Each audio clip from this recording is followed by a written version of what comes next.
Welcome to episode 71 of Everything Teams Phone Live. We've got a special guest today, Brandon and Bailey. Special guest. Hold on.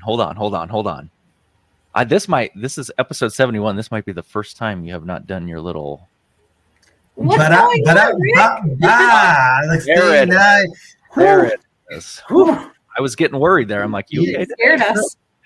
You know, I was taken by the intro music yet again, right? It's a good little. I even saw our guest Kevin over there, like going, "This is pretty good. This is pretty good." Yeah, no. You said it was a good intro, Rick, and it was good. I was. It is. I actually, every time the intro pops on, since the live screen goes away, right? Our videos go away. I always look down at the green room and I can see everybody start to smile. So it's definitely a very catchy intro. Like it just like makes you smile for some reason. Yeah. It's pretty good. Well, we've got a new background too on the background. That looks pretty cool. That's something we did in episode 70. So it's all coming together. Bailey is our producer, Kevin, and she's done an amazing job of keeping everything sort of targeted and on time and all that good stuff. So, so we're gonna roll with episode 71 here. Kevin Kieller from enableUC is joining us today, and Kevin, welcome back to the show. Is it number 2 or number 3 with you, Kevin? I can't remember. I think this is 3. I think it's 3. Yeah, I think you're right, Brandon. I think it's 3. Every time we get on with you, Kevin, we have such a great conversation. We have such a great conversation about just all things you see and what you see. You write some great articles. We're going to dive into that. But before we dig into the meat and potatoes of this episode, Bailey, our producer, has got some housekeeping stuff that she's got to do for us, right? Is that what it is? Is that what's going on, Bailey? I sure do. Thanks, Rick. Welcome to the show, everybody. Thank you for joining us today. As you guys know, this podcast is sponsored by Momentum, where we help businesses connect, collaborate, and engage using Microsoft Teams. So back to you guys, episode 71. There we go. Thanks, Bailey. Okay, cool. Well, Kevin, welcome back to the show. This is just an exciting time and to be part of this business. There is so much going on in the space, and it's moving so much faster. Kevin, why don't you give us some background? Give us a little bit about enableUC. Tell us what you do on a day-to-day, and then I'm going to bring up a bunch of articles that you write, just because I think you're a brilliant writer and thinker in the space. So go for it. Well, that's a nice intro. Thank you for the accolades, and happy to be here with you, Rick and Brandon. So the enableUC, I mean, we do both. I'm like half consultant, half analyst. So, we help large organizations implement technology. A lot of our projects are in the Microsoft ecosystem because we've been doing that for a really long time. And then kind of on the analyst side, we work with vendors, helping them with their strategy, and then some messaging. Not always, but quite often also revolving around the Microsoft ecosystem. Sometimes it's compete against the Microsoft ecosystem. There still are vendors that are trying to do that.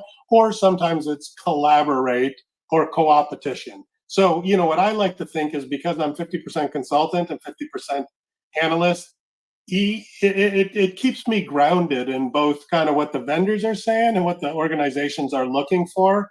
And I really enjoy playing in that. And as you said, Rick, this, certainly tons of new advancements almost every day coming out, whether it's with respect to Microsoft Teams, Teams Phone, or then, of course, as always, adding in that AI Copilot spin. Kevin, 2 things here based on what you just said. One, did I just hear a new word? Cooperation? I don't know. Or am I making that up? No, that's not new, but yeah. Cooperation. Yeah. Like, is that a mashup of cooperation and competition? Yeah. It's like, that is. Maybe I've just never heard that before. That's okay. You gotta get out more, Brandon. There you go. Yeah. I was going to say, I wish I had a 5th grader just so I could say my 5th grader knows that one, Brandon. Yeah, well, let's not get started on the new lingo of the day. But yeah, maybe I need to get away from my work desk a little more often. But okay, so that aside, I guess I learned a new. I guess I would call this a slang. Thanks, Bailey. She's got me covered.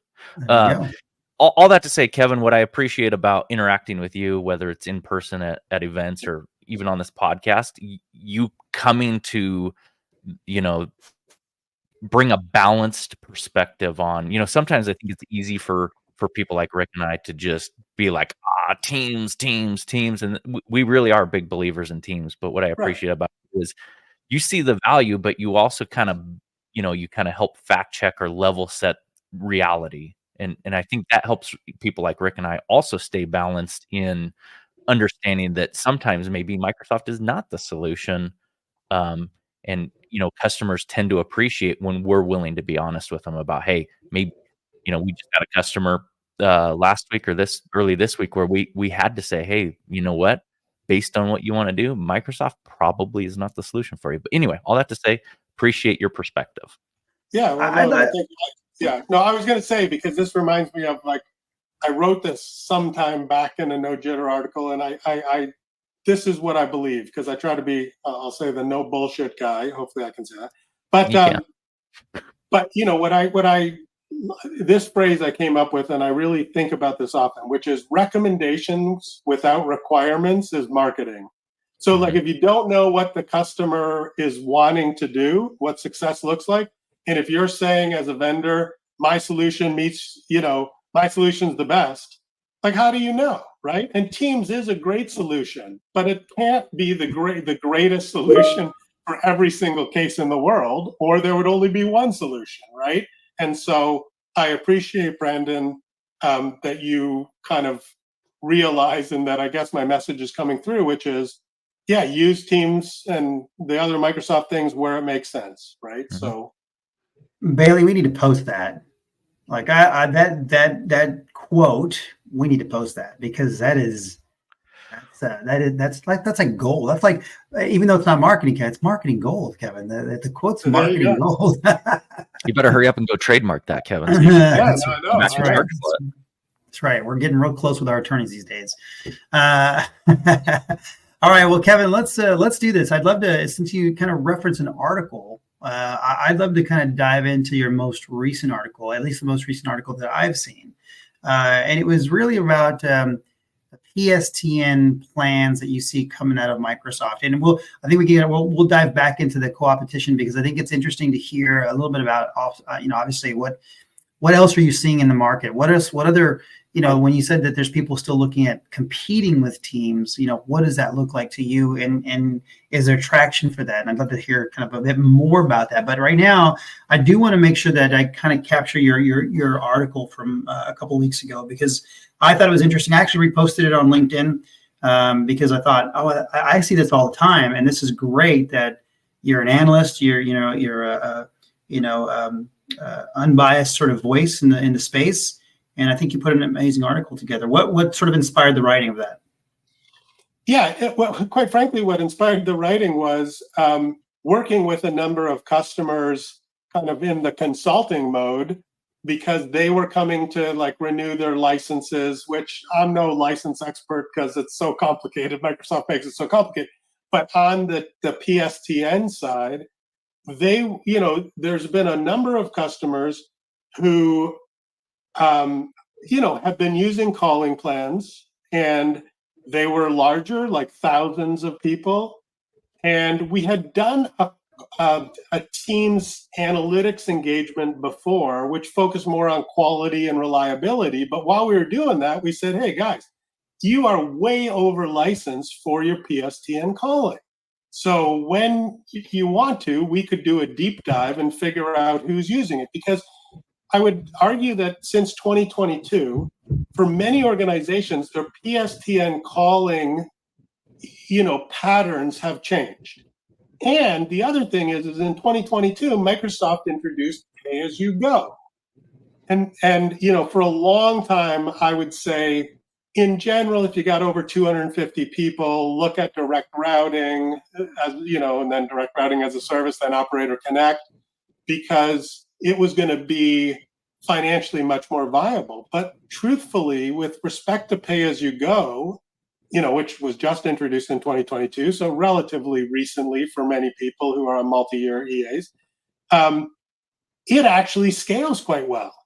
And so, but it's complicated. And I think that's, understanding calling plans And the reports that are built in, even with the new Power BI quality experience dashboard, which has got cool reports, but really none of those reports help you figure out how to optimize your PSTN calling.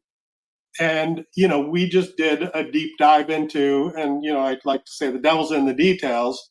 And then I wanted to share some of those details, hence the article.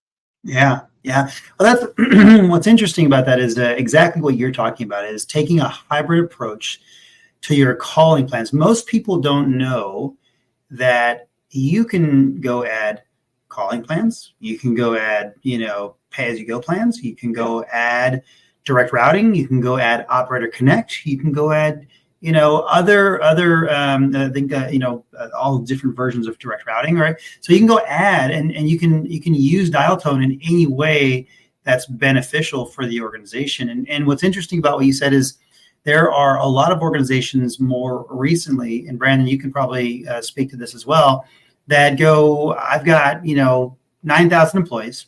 Of my 9,000 employees, maybe 7,250 needs some sort of a calling plan, and and the other 1,850 or 1,750, whatever it is, don't need any sort of calling at all. They're good on just collaboration. Maybe they're software developers that just have their head down developing code all day long, and it's just internal calls for them, and they can just do collaboration.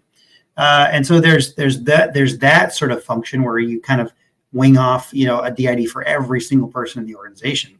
And then there's the hybrid approach, right? Are you, when you're going into organizations, do you take that sort of a hybrid approach is probably the best sort of solution from a cost perspective? And do you often implement a hybrid approach within organizations, or is it something more lately? So you're seeing this more lately. Did I even say that right? Are you seeing this more as of late?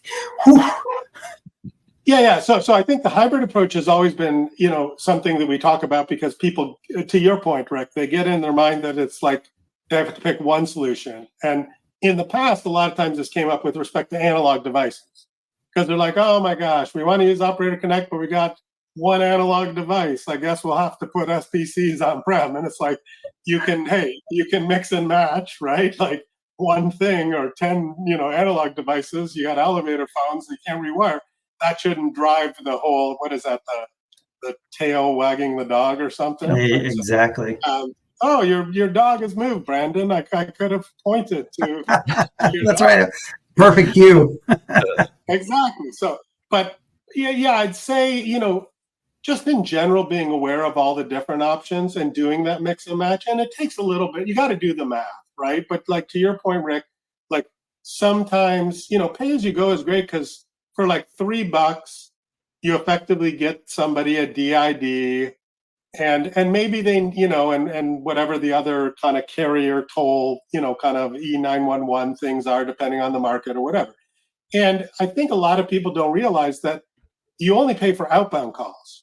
So there are a lot of people in a recent organization, they have numbers that are printed on their business cards, right? But they bought like the domestic 3,000 minute plan for everybody. And it was like, so, maybe you could argue ripping away DIDs from people that don't even receive inbound calls, but, it probably cost you more just to reprint business cards or, maybe they get 1 or 2 calls a year inbound. So, in that case, it was just like, hey, move everybody to pay as you go because they were using from their minute pool, I think they were using at most 5% of their minutes was the absolute highest month. And so effectively you're paying for 95% capability that you don't use, right? And so that's the calling plan piece. I mean, the follow-up article that I'm working on is with respect to concurrent channels, right? Because I think a lot of people, it is a little bit complicated, and that's another fancy Excel thing to figure out how many concurrent channels you're using. Depending on your SBC, if, for example, when you have an SBC, Audio Codes had some software, but you had to pay extra for it, and it would tell you, oh, this is the most concurrent channels. But I think if you haven't looked at the number of concurrent channels, and if that's how you pay your, Operator Connect or Direct Routing as a Service, different carriers, some are per user, some are concurrent channels, and some offer both. But if you haven't really looked at it, you might be overpaying. And I think, in today's world, that kind of cost optimization, I think that those types of articles get a lot of clicks, right? Because I think people are trying to be smart about their spend. That's there's a study that came out, Kevin. You may know more about this than I do, but I think there was one for Europe and one for North America that talked about PSTN traffic fixed volumes declining, year over year at a certain percentage. I think it was like 20% or so. So if you look at that and you go, it makes sense, right? You should reevaluate what you're spending in PSTN, however you're buying it, right? Whether it is per user or trunk or usage, and you should be reevaluating that. Particularly if we've got thousands and thousands of users, which more and more in the Microsoft ecosystem that we live in, we're more and more engaged with larger customers, and usually of a global nature. So there's a lot of that going on. So that even takes into a different realm, when you're a global organization buying services everywhere or having SBCs laid out everywhere if you're running your own SBC infrastructure. Are you seeing that more and more these days, where you're seeing organizations come off of SBCs and come to a managed service provider, something like that? Yeah, I think we're seeing a lot of I want to move to the cloud, so I don't want, so philosophically, then organizations are like, I don't want on-prem hardware. So either they look to move to direct routing as a service. Well, that the hardware still exists. It's in somebody else's data center, right? I mean, so it's a managed, as you said. Or I think, people are saying, hey, I mean, all things being equal, I'm going to look at this Operator Connect thing, right? And so I would say that seems to be the de facto motion, which is look at Operator Connect and convince me why it doesn't fit. And I'm certainly hearing this as well from kind of the Microsoft MVP community. There's a lot of MVPs that, they have an Operator Connect carrier that they're familiar with, and they, say, hey, this is what I am leading with as a recommendation. And then to your point, Rick, dealing with the mix and match to deal with some of the edge cases if you need to, in either certain geographies or for, certain analog devices or certain other, interconnected, PBXs maybe on-prem that for whatever reason they haven't depreciated fully, for instance. Yeah, I mean, we, from our perspective, we are an Operator Connect provider. We're also a direct routing as a service provider.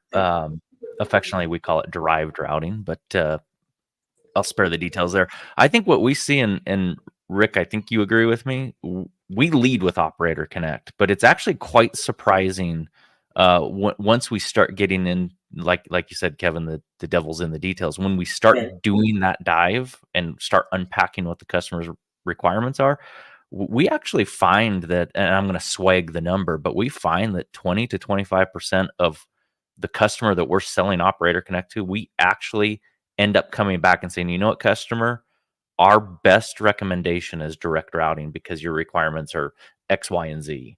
And so there's still a very real world need for direct routing, as much as we'd love to see that feature parity at some point get where Operator Connect can do all of those flexible things. I agree with you. I agree.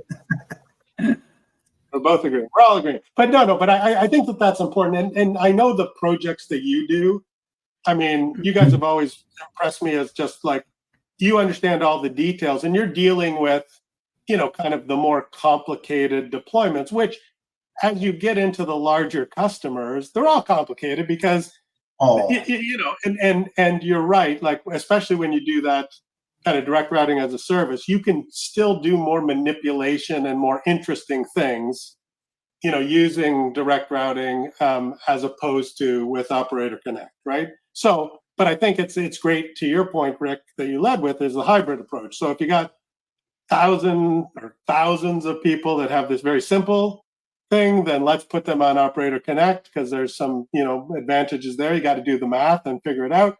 And then, okay, for the more challenging, it's nice you can step up and do direct routing as a service. And that's easy for the customer, but still you can deliver kind of and do some of the more complicated dial plan and number manipulation that you can't do today in Operator Connect. That's really what it comes down to, right? Is the dial translations and number manipulation. That's really what it comes down to for us. I think, Brandon, if you think about what we deploy and how we've been deploying it, is there another scenario where you kind of go direct routing is more appropriate? I'm curious. It seems to me like it always comes down to that. Yeah, it's mostly around that dial translation for, especially in the retail space where they're still trying to serve, their storefronts are all analog, it's a phone hanging on a pole, and they really don't want to do that conversion to, an IP connection. Right. So there's that. And then it's just supporting those legacy devices, right? We have customers that have overhead pagers from, 1989 that you've got to find a solution for. And sometimes maybe you attach it to SIP gateway. Sometimes it's easier just to attach it to an SBC and do again, that just boils back down to then you're talking about dial translation. Yeah. Kevin, I've got a question for you, Kevin. This is a bit of a selfish question, really. When you're working with clients, do you find that, and then this is maybe larger clients, do you find that they know they want to go to Teams? They know they want to move to Teams, maybe from an on-prem system. They know they want to accomplish this, but instead of a sales job for, let's just say, from a carrier's perspective, instead of a sales, do you find that it's more of a problem-solving job these days because there's just a lot of different things and personas and infrastructure and facilities to account for? I feel like our job today, I feel like it's not a lot of, it's not a lot of selling and let me show you this real slick presentation. It's more about, here's how I can handle all of your problems and just go knock those down for you in a confident, sort of clear, organized way. Is that what you see? Is that what you think? Tell me, I'm just curious. Yeah, I would say yes, it's a bit of that, but I'll even back up a little bit further, because when you get into, like we'll work with organizations that have hundreds of thousands of people. And so right from the get-go, there's different points of view. And, there's always going to be different camps that some people, there's the Teams and Teams phone camp, there's the Zoom and Zoom phone camp, or WebEx, or then, of course, there's all the permutations and combinations. Well, we use Team for internal collaboration, but we use Zoom phone or Zoom for business to consumer.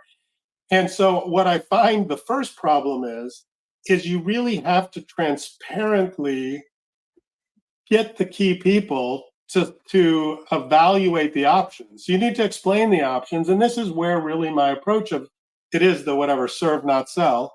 It's like, let me tell you the good things about Teams phone. Let me tell you the bad things and the super ugly things. And I'm going to do that with Zoom phone and whatever. And now we all have a standard point of view. And now let's pick collectively, because, before you start solving the technical problems, the worst thing on a project is you start getting there, going down, and then you get some corporate VP in some geography that says, yeah, I understand the standard you picked is Teams phone, but you're not coming into my country or my little fiefdom and doing it. And now all of a sudden you end up supporting, more flavors than really makes sense from the IT pros perspective. So yeah, a lot of problem solving, but I guess initially it's the people solving the politics, because people are always about politics, right? So it's crazy. Well, the Cisco guy needs to protect his infrastructure. No, and everybody does. And the thing is all of these platforms do some wonderful things at any point in time. And Microsoft is great, but they're also complicate. They complicate things because they throw like 3 different solutions to do the same thing. And today they're calling everything Copilot, which confuses everybody. And, so I think, to go in and acknowledge and once again, this is saying, let me understand what you're trying to do. Here's some viable options, because there's not just one. Let's look at the different viable options, and collectively, let's kind of pick this. And then once we all agree and have consensus, okay, now let's go, kind of like gangbusters in that direction, because we're all, we're not like agreeing and then walking out of the meeting and then, in the background trying to sabotage, right?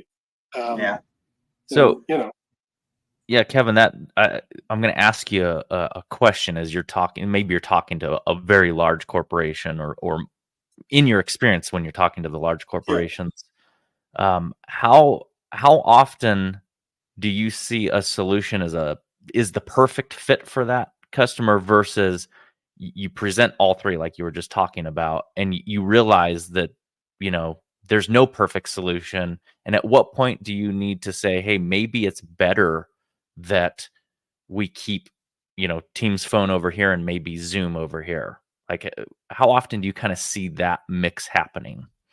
Well, so there never is a perfect solution, right? So that's 100%. Now, the objective is just to figure out what's best for that organization.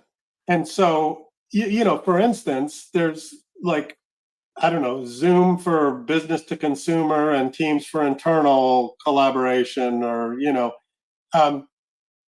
it would depend on the organization. Like, do they have expertise on both platforms? Is their IT, is it big enough that, okay, supporting two solutions makes sense? Does the math make sense? Sometimes people keep these alternative solutions because they're risk adverse, and they say, hey, sometimes Zoom goes down, sometimes Teams goes down, so I'm okay overpaying a little bit for that insurance policy. So I'd say a lot of times, there's 100% of the time there's no perfect solution, and then many times it's really about what mix and match makes the most sense for this particular organization. And I think just having those discussions, because everybody is confused on certain things because it changes so rapidly. And even, like, I was surprised on some of the new calling plans, like, the pay as you go. I had to reach back to like the Teams Phone group, like Mahendra's group, because big resellers were quoting customers with SKUs that I'm like, I don't have any idea what this SKU is. It's like seemingly the reseller didn't. There was 2 SKUs that were 120-minute plans, and one was 4 times more, and one was like a quarter. I'm like, why would you choose? There's got to be a difference here. And it turned out that, some of them were old, kind of, and everybody, gets out of date on things. And so I think you just got to work as a group and build this consensus and double check, and, and it takes effort, right? And that's why you need somebody who not only has the expertise, but who realizes, kind of, there is work to figure out the best solution, even though it's not perfect, right? Yeah. Well, let's take a minute then to pivot just a little bit from from sort of that expertise, Kevin. We take a broader approach now, and let's look outside the specific customer, and let's look at the ecosystem and the competitive landscape, or what you said earlier, the cooperative. I'm to change it up a little bit. The cooperative sort of landscape. What's out there that you're seeing that's interesting? Because I'm curious. Obviously, I know there's people still competing with Teams, and I'm not talking about Zoom and Cisco, but I'm talking about sort of the direct providers, sort of direct routing providers that are still maybe injecting their platform in the middle of it, and using Teams as essentially the soft phone. And you still see growth from those guys. I feel like it's off of Microsoft's back, if you will, Microsoft's marketing engine. I feel like it's off of that, but what are you seeing in the space? Is that still an option that's out there? And what did you mean by co-opetition?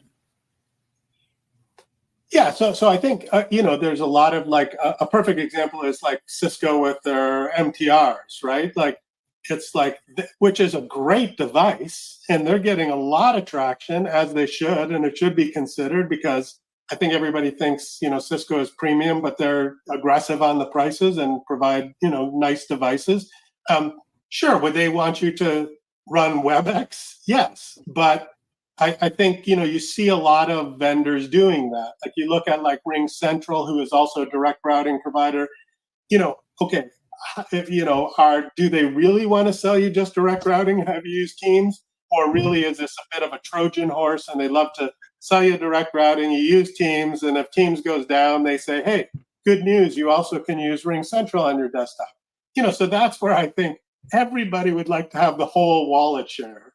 but I think the recognition is there's so many Microsoft Office 365 organizations that people are saying, yeah, I'll create a softphone add-in that is a Teams native app. I'll create a contact center that's a Teams native contact center, Teams certified, but I also have a separate agent desktop, and maybe I'd prefer you use the separate agent desktop because it's got all our branding, and then maybe we sell you some other stuff, right? So I think, people want the biggest part of the pie that they can take, but what they don't want is zero. Yeah. And so I think that this is where you see the co-opetition, right? And the challenge, just to close, is there's so many operator connect choices. There's so many contact centers that are certified for Teams. At one point I looked, there was 218 USB headset and video devices. No organization is going to go and do a bake-off across all those different choices. And so increasingly, kind of having customers at least include your solution as one of the, let's say they look at three, I think, you want them to at least consider your product. And I think that's where vendors are trying to get to, but it's complicated because there's an overwhelming number of choices now for customers. Yeah, and I think you nailed it there, Kevin, on the vendors or other service providers that they're latching on to Zoom or they're latching on to Microsoft to extend their service, so to speak. I think it's the opportunity, right? It's that business opportunity. It's the recognition that the market trend now is Microsoft, maybe. So it's you either, like you said, you take zero of the pie, or you figure out how to adapt and cooperate with the competition to build that solution.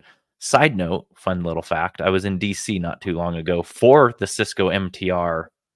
They did a little user group thing at the Microsoft office there it was in over in Virginia, Arlington. But really cool device, and I actually happenstance was in the lobby of the hotel where the main Cisco guy was at, and him and I ended up getting to sit down and have a drink together, not planned. And I asked him, what's your strategy for, okay, you're selling this MTR device or devices, and Cisco's taken a really cool approach, I'll admit it, from how they've designed their devices. But I asked him, how am I supposed to sell MTR to a customer who I'm also selling a Teams solution to, but you have no phone? Because what I've seen, some customers will say, yeah, I'll take the Cisco for MTR and I'll take the Polycom for the phones. But I also see customers who go, I just want one throat to choke. So give me Poly devices or give me Yealink, or like you said, there's a million options. So my question to Cisco was, when are you going to enter the phone game? And that's still being decided by Cisco. So that was kind of interesting that Cisco has kind of taken this approach of, well, we're not kind of like they're not overly interested in the phone business for Microsoft. Now, maybe that changes. I don't know. But anyway, that's just a little. I think there was a bunch of notes taken in that conversation, Brandon, wasn't there? Cisco guy? There actually was. I just wasn't going to go into all those details. It was a really good conversation, and not even intended. It was just a good conversation. Well, that's a great question. I'm going to WebEx1 in October because increasingly I'm moderating panel at Zoomtopia, and because I think people think I'm the Microsoft guy, but I mean getting input and watching what other people are doing in this space, I think that's fascinating, and especially whether it's around generative AI, no one has all the best ideas. And so I think it's very interesting to be able to compare and contrast. But that's a great question, Brandon. I think I'll pose that, which is, hey, what's your thoughts kind of on the phone piece of it? Because, Cisco is big on, being able to manage with the sensors. And, they've done a really good job. And I think that hopefully that is good for customers because, they push all the other MTR providers to up their game, right? Mm-hmm. Because that control hub that Cisco has from a management and the different, sensors, not all the other kind of competitors have. So maybe this will advance it to the benefit of all customers, right? Yeah. I go back to your comment, that the Trojan horse comment that you just used a bit ago, Right. because that was something where I can relate to that, because you see competitors come into the more recently, one of the larger EUC providers come into the Operator Connect ecosystem. And we talk to customers maybe after they talk to that bigger brand, because it's a bigger brand than Momentum at this point. And so they've talked to this organization, and this organization is not necessarily pitching Operator Connect. They're just looking to take advantage of any customers who particularly who may want Operator Connect, but then they switch it around and go, but take our direct routing with our platform included, so you get the best of both worlds. You get all this, right? And it's really so that they can sort of, again, it's a Trojan horse into the 320 million users that are using Teams, right, to see if they can sell some CX or whatever it may be. What disappoints me about that, Kevin, I'll just say it disappoints me. What disappoints me about that is the customers typically aren't, and they're looking for guidance on what to do, and they've picked someone that's maybe not giving them the different options. They're not a unbiased consultant or something like that, and they go to this organization and they pitch them like they're getting Microsoft Teams, but they're not really getting Microsoft Teams, right? They're getting the interface for Microsoft Teams, but they're not getting the Teams phone experience. And I'll admit that we did that in 21, somewhere around 21. I think we did that in 21. And actually in 2020, 2021, we did that with our NetSapiens platform. And we sold against Microsoft Teams, right? And we just said, look, don't put all your eggs in this basket, et cetera, et cetera. What happened literally, I'll say, I don't know, we joined Operator Connect and things like that. And then what happened maybe a year later is those customers then realized that there's features they couldn't take advantage of that were built into Teams. And then you start to basically get this feeling of, oh man, you're not serving the customer the best way that you can. And so what we ended up doing was going back to all of our customers that we did that for and saying, here's your option now. It's Operator Connect, and we'll build you a Microsoft Teams ecosystem. Or do you want this hybrid approach still? And almost all of our customers said, let's go into Operator Connect. Why would we not do that? And I'm like, yeah, it's a really good system. I would do it. So that's what disappoints me, is that I feel like when customers buy that, I'm not necessarily sure that the customers know all the solutions, because it is so complex. Just like you said, It's very complex, and it's difficult to navigate the waters of what's the right thing for the organization. And so that's something that we've seen as of late. And I'm like, oh man, it's just not what customers need. The best thing is, in my opinion, this is again we're heavy Teams subscribers. Is to put customers on Teams phone, whether you're delivering it via direct routing or Operator Connect. Obviously that's here or there, it doesn't matter. But boy, it's a Teams phone to me in a lot of scenarios is the absolute right fit. Now there's the outliers. I'd say for me, okay, I'd love to hear what you have to say about this, but for me, I go the micro businesses that don't engage in any sort of collaboration. They don't need Microsoft Teams. That's a UC play all the way, right? So there's organizations that are that it's not a fit for, and you can sell the UC to. But I feel like that it's getting fewer. It's getting to be fewer and fewer sort of organizations. What do you think about that? Is do you see a lot of organizations where it's not the right fit, or is your choice usually, hey, it's a WebEx solution, it's a Zoom or it's a Teams? Is it always in the collaboration space, or do you bring people into the UC space? No, you just need UC and that's it. Yeah. So okay, there's a bunch. There's a lot there. Yeah, a lot there. Okay.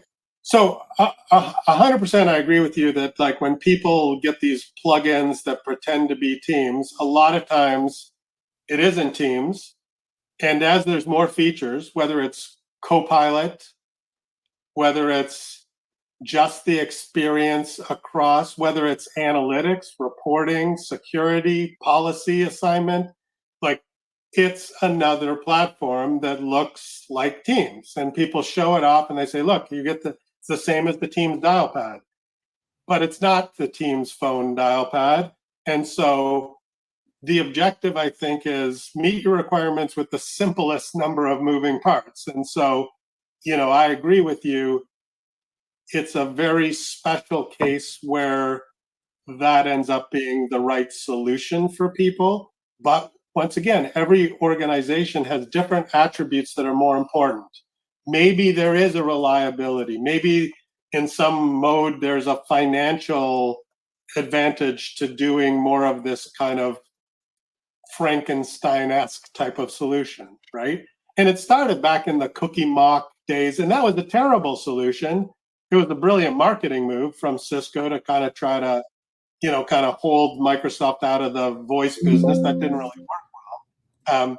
So I agree with you, that I think it's important that the customer knows what they're buying, and it is confusing. And depending on, if you don't have somebody like Momentum that has the depth of expertise and, and quite frankly, the ethics to explain the options, then you could be misled, because it could look like it's Teams, but it's really not, right? And I think it gets a little more challenging because, Microsoft is unbundling things and they're licensing. They got Teams Premium and Copilot Pro and Copilot for M365. So they're kind of, moving off this, like E5 was all you could have. And then you've got, the vendors, to their credit, you got WebEx Suite throwing more things into the bundle.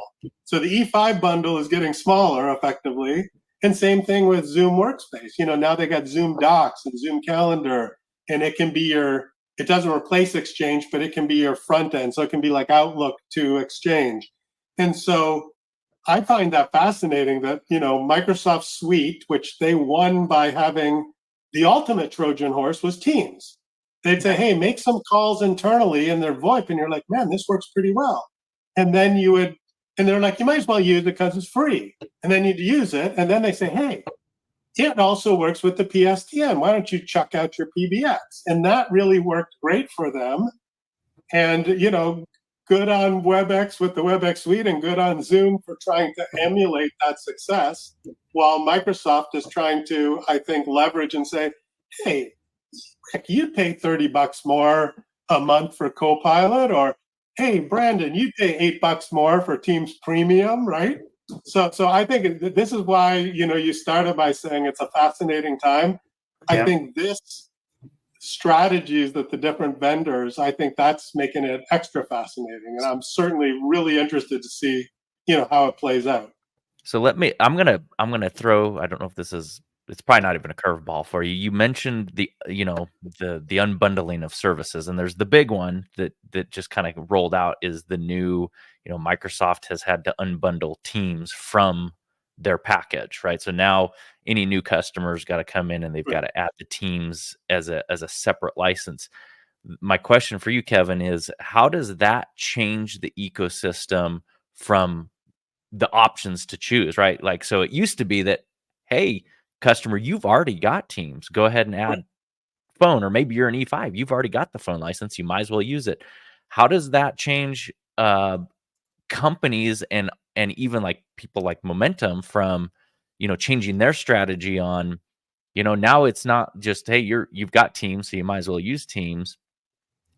I imagine the conversation is going to change with these customers of, well, your option is you can have Teams. Maybe you're already a Zoom shop, or maybe you're already a Google Doc shop. You can have Teams, you can have phone, and that can be your phone solution, or vice versa. You've got Microsoft Office 365. You can use Zoom as your phone, or WebEx as your phone. I imagine. So I guess my question is, I imagine the conversation is going to change as you're out in the marketplace. Do you think that's a true statement? I think it's like, I think the EU forced Microsoft to do something, but it's like too little too late, right? It's like, there's so much momentum, right? So, I mean, I think, back when Teams had whatever, 13 million daily active users and was just at parity with Slack, like maybe back then, it would have had some impact moving forward. But I think more broadly, and we haven't really touched upon all I said, I think more broadly what's going to drive whoever is most successful, and you see Microsoft focusing on this ton, is the whole AI piece, because having AI, and certainly Teams is the best place to use Copilot now. And why is that? Because really inside of Teams, when you have that chat with Copilot, it's the only Copilot that's pulling data from multiple sources. And I think when people realize that context, it's not like, let's debate who has the biggest large language model. I mean, that's important, but there's a lot of really good large language models. But what makes the results better is you feed context. And so that means that when you're in Teams and it looks at the previous emails that we've exchanged and our chats and our meeting summaries and our documents, then it's going to give me a real grounded, correct answer. And so I think that this is what, if you have Teams Phone, and if Copilot, if you get into the habit, and even quite frankly, I'm not in the habit of turning on Copilot for all the meetings and all the phone calls. But if you do that, the power of that transcript and the power of Copilot, I think that that is going to say, hey, this is why I want Teams Phone, because it's another data source and it just makes my generative AI a lot smarter. And so I think that more than the unbundling, Brandon, is going to kind of, AI is kind of in a winner take all, right? Because like how many AI assistants, Apple Intelligence comes out, and I did a little poll on LinkedIn and said, hey, do you have a corporate iPhone? And are you a Microsoft shop? Okay, but so if you are, and now I got Copilot on my phone and I got Apple Intelligence on my phone, I don't know that I want multiple AI assistants that are giving me different points of view. And so I imagine a lot of corporations will say, hey, how can I disable Apple Intelligence because we're a Copilot shop? And I think the winner take all of AI is going to work in Microsoft's favor. And it's hard to see who can kind of supersede that. Yeah, I tend to agree with you, Kevin, especially with how tight it's just that native integration Microsoft already owns with the M365 suite with Teams, with, like you said, and they made a huge bet on OpenAI. Now they're branding Copilot many years ago, right? So I said on an episode many weeks ago, I can't even remember who we were talking with, that Microsoft, the competition is, it ebbs and flows. Yesterday it was Zoom. Today it's Microsoft. It used to be Cisco. Microsoft, when they made that bet on AI, and I'm going to say it again, I think they caught, especially Google, they caught their competitors with the pants down, because they came out to market with Copilot, and I don't think any of the competitors were expecting it to be as good as it was. Yeah, no, I agree. I mean, I still think, Microsoft, in some ways, I kind of laugh because they're working hard to kind of lose their momentum, right? Like if you look at the complexity that they're introducing into Copilot, and, just with the number of Copilots, right? I mean, and we kind of live and breathe this. It's like, Copilot for sales, Copilot for finance, Copilot Pro, Copilot. I mean, typical users are very, very confused. And I think, Copilot surfaces itself, Copilot for M365, it surfaces itself in different applications with vastly different capabilities. And I think it creates this situation where, let's say Zoom with AI Companion, they're all about simplicity. And also, quite frankly, it's free for, if you've got a Zoom license.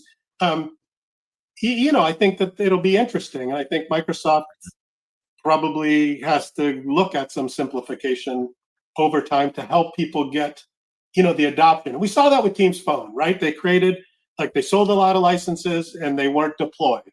You have E5s, but people hadn't turned on. And so Microsoft said, hey, we see from our metrics that people aren't using this. We better go out and incent our salespeople and work with our partners to help people turn this up. I think you're going to see the same thing with Copilot for M365.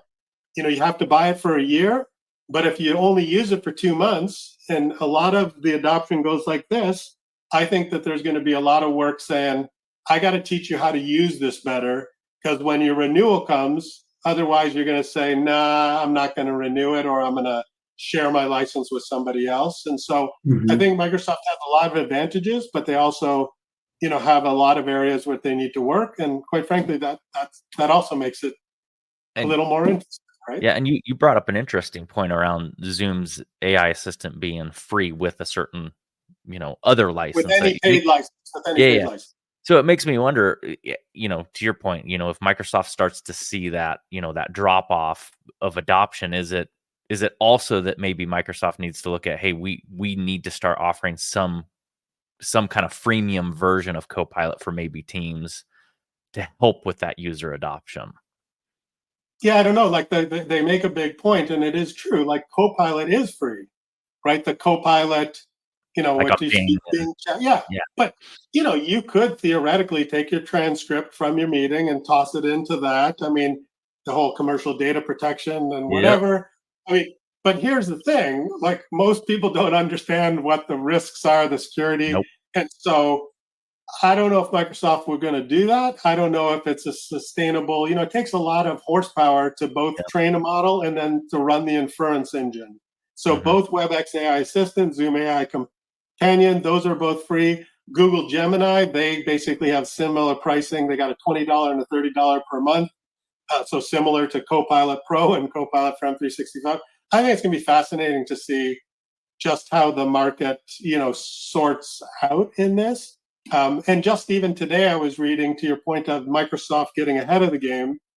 There was a story that was saying that Apple, Microsoft, NVIDIA, they're looking to sponsor a $100 billion investment round with OpenAI. So, of course, Apple Intelligence also uses ChatGPT. It can go out. And so now Apple's saying, yeah, we got lots of money. We're going to pony up and throw a lot at it. And Microsoft's going to throw more. And NVIDIA, which is interesting because it's kind of like they're funding themselves, because then OpenAI turns around and buys all the NVIDIA chips. But I think that this is fascinating. Now, all of this being said, here's where the rubber, meets the road. I don't think people have figured out how to get the most out of this generative AI, whether it comes for free or whether you're paying for it. Ultimately, it has to move the needle in terms of measurable business outcomes, which means it's got to drive revenue or reduce costs. In my most recent article, Rick, because it came right after, and it's still the top article on No Jitter, talks about the value and cost of Copilot. And I conclude that right now we don't have enough data. We got a lot of anecdotes, a lot of stories, a lot of qualitative. People want it. They say, yeah, I'm really interested. Quantitative data is sparse right now.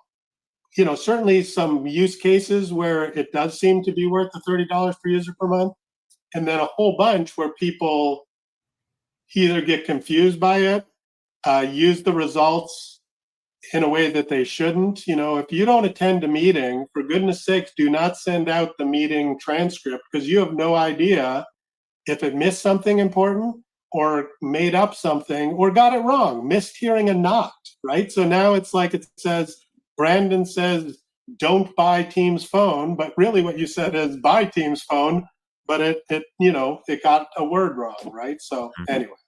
Bailey, we're going to have to post that latest article. Make sure we put that in the chat there, because that's you're so right about the adoption right now. You're so right about we don't have the metrics yet to determine whether or not it's valuable enough to the organization. I think we're all in this sort of euphoric phase of we've got to take part in it. It's all the buzz. It's all the stuff. How do I take advantage of it as an organization? Yes, let me buy it. But I haven't really developed good business process around it just yet. And I think there's so much more. I think we're just, Brandon and I talk about this all day, but we're at the infancy of what this means to organizations, because Copilot, I feel like, is this massive sort of entity that finds data everywhere, and it's going to drive productivity. Overall, it's going to drive productivity. It'll drive, from a time perspective, it's going to drive, people to be more powerful, people to be more capable of delivering on their deliverables. And the way that you're going to find that productivity is, what's the salary of this person? How much time do they save? How much more do they deliver? However, that being said, that's really, I feel like that's really difficult to calculate. Maybe it's not, because I know there's a TEI out there that says, here's what that looks like. But I think where it's going to become interesting is when we start to see organizations, and not Microsoft specifically, maybe using Microsoft's technology or platform, when you're going to have organizations that deliver AI capabilities that are targeted at something very, very specific. Here's how this is going to increase your lead generation to drive sales. Here is how we're going to use AI to analyze all of your spend and deliver what your optimum spend should be. Something like those two things are going to be real sort of hard hitting statistics that you can go, wow, I need this. This is the kind of AI that I need. And I think it's spurring so much. I can't remember what the latest startup numbers were, but there's so much in the way of new products out there, but they're all really, really like small. And it's like, I think about some of these businesses and I think about what they're starting to deliver off of AI. And it seems to me like they all hit what they think is pretty interesting. But I feel like we're in the business all day, every day. We work with businesses all day, every day. And I feel like we have good insight into what's going to deliver on this promise, on the AI promise, because it's just not, it is like exactly what you said. It's difficult to calculate these days, and there's not enough information out there just yet. But I still feel like we're just in the infancy stages, and we're nowhere near where organizations are going to be able to take advantage of. And as a former business owner, I go, this is just super exciting. That's why I think it's exciting. Not because I deliver these services today, but it's just because I was a former business owner, and I look at this and I go, wow, if I could have done this, if I could have done that, So that's what kind of keeps me excited about what we've got going on. So anyway. Yeah. And with that, I think that's a great topic for a future discussion, because I'm sure that this episode is getting quite long, but I 100% agree. And it would be great to, 3 months into the future, see if there is more quantitative data.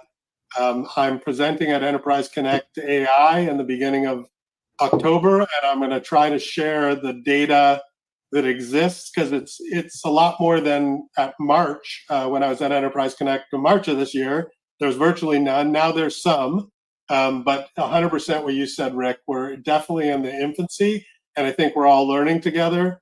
But it is exciting, and I'm both optimistic and hopeful that this will make people's business lives and maybe other parts of their lives better. And so we just have to figure it all out together. You know what I think we should do, Kevin? I think we should write. I think we should recruit you to work with us on something like this, and to write a co-sponsored article or series of articles, because you're quite a talented writer in the space, and I love to. I read your articles. I think they're just well organized. And we've had dinner before, and we can sit there and chat all night long about this stuff. And I think I actually have been thinking about this quite a bit. I think we need to get together with Kevin and do a sponsored article series, right, where you get to not necessarily just take our input, but take our input on a topic like this, and really kind of give it an overall industry-wide view, and figure out how we can kind of put something out that is applicable and useful for organizations. Because I feel like writing to the organization is what's important to me right now. It's like, here's how we try to convey to you what you could or could not do, what you should or should not do, and what to look for. And that's the information that I think you collate really well. And I think we need to chat more about that offline, and probably pull you in to do something like that. Yeah, I'd love to, because I really believe this is confusing. If I've learned a couple of things, and if I can share that and make people's lives a little bit better, or them a little bit less confused, that's a good day for me. So I'd love to do that, Rick. Yeah, perfect. Brandon, what else do you have, buddy? I think I didn't even get a chance to ask Kevin, what's your favorite new release? What's going on out there in the space that's new, and that's your favorite sort of thing? It's like, this just flies by like it normally does when we have a good discussion and chat with you. Yeah, I just am continually amazed by the creativity of people to come up with interesting prompts that I never could have thought of. And I think whether it's you record something, and then as a coach, you ask how I could have done a better job selling this, how I could have done a better job explaining this complicated topic. I mean, just the great opportunity that people every day, somebody says, oh, I do a prompt to do this. And I go, wow, that is a great idea. I'm going to use that. And I love that we're all learning together. So it's less of a particular product or feature release. It's just the creativity of us collectively that it just makes me smile when somebody says, hey, I did this and it was a great idea. That's awesome. Brandon, why don't you send us out? I think we hit the very top of the hour 15 seconds ago or so, and I think it's time to wrap this one up, Brandon. Yeah, in fact, an hour and 22 seconds is what I see. Kevin, it's always fun sitting down and talking with you. Not sure if you'll be, what's our next event, Rick? Cavell in New York? Not sure. Cavell in New York. Mm-hmm. But at some point, we'll certainly meet up in person and sit down and have a good in-person chat, I'm sure. But until then, I think, Rick, we should tee him up for maybe an AI conversation in the next few months and see where the data sets and resurrect that conversation. But as always, Kevin, we appreciate having you here. Well, thank you. It was a pleasure, and I always enjoy the discussion. Kevin, thank you very much. We will catch you later, everybody. That's episode 71, Everything Teams Phone Live. See ya.